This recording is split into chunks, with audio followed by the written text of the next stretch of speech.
Mari Lowfeather is a half-elf born to a human mother and elven father.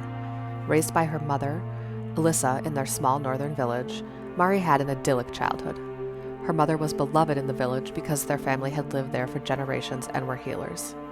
Unfortunately, when Mari was 12, her mother died of a plague that swept through the village. Before her death, Alyssa sent word to Mari's father, Eldril, a high elf in the upper echelons of Prada's government, that he would need to claim and care for his daughter. He did so reluctantly.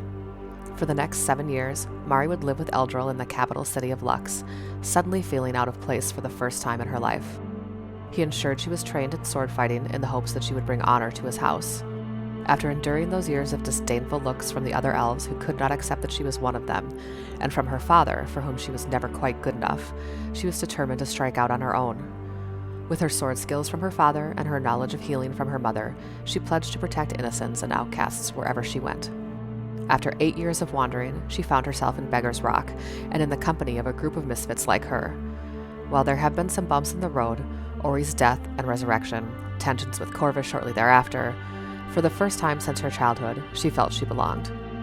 Now, as the Crown's Gall tries to help their ward Emma come to terms with her changing circumstances, Mari will do everything in her power to keep them all safe and together, so she won't have to feel that lack of belonging and sense that she'll never be enough, ever again.